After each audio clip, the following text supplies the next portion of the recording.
I was amongst the first 400 in Australia. My name is David Paulson. I'm HIV positive and this is Plus Life. I'm 65. I was born in New Zealand. I came over to Australia when I was 18. I got a scholarship from Hayes Gordon to study acting at the Ensemble Theatre. I was young and I wanted to have fun, so the theatre went by the by and I just enjoyed myself for a few years. Then I got into deluxe hotels. I had a fantastic time there. I had a great job managing the Don Burrows Supper Club at the Regent Hotel. That's when I contracted HIV in 1984. I took the HIV test, and in those days it took weeks and weeks and weeks to come back. I went on holiday and came back and I was still feeling ill, so I went to the doctor. Then my doctor came out and he said, "David, please come through."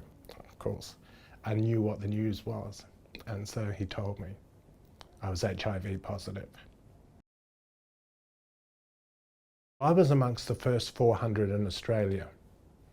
So yes, it was a pretty frightening time. Well, there was a certain death sentence then. I felt like I was falling down a big, black, endless pit. All these thoughts were swirling around in my head.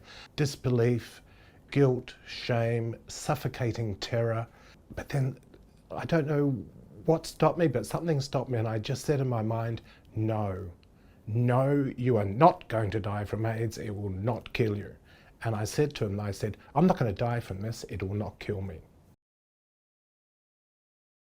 I was able to see Professor David Cooper, now sadly departed, but he was Dr. Cooper when I saw him.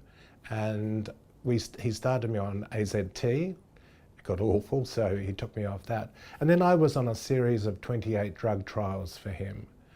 And they were all horrible. Every single drug was horrible. The side effects were awful. Some are permanent, but they saved my life. It's called superficial siderosis. It's bleeding on the cerebellum. The cerebellum controls movement in the whole body, so that's my biggest challenge. Other than that, I would be having a totally normal life now thanks to the new drugs. That was the worst thing. Because of the hatred and discrimination and fear of HIV/AIDS in those days, he said, don't tell anyone. There was no support, there was no psychological support, there was no medical support, there was nothing. I told 2 friends and my cousin who lives here, and that was it. And that's all I told for several years.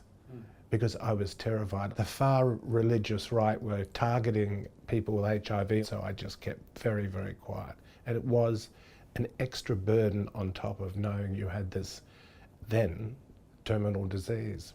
So it wasn't easy.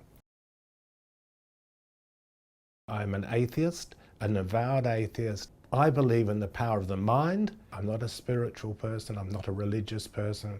I think it's all a load of crap, personally. But everyone is entitled to believe whatever fairy tale or fable they want to. Well, it doesn't dominate my life, only when I'm doing the advocacy work. Otherwise, I'm a poly just living life and enjoying myself. If you said to me in '84, do you think you'll be here in 2019, I would have laughed at you. But here I am. Don't be worried. This is nothing to be afraid of anymore. This is not 1984, it's 2019. HIV is nothing to worry about.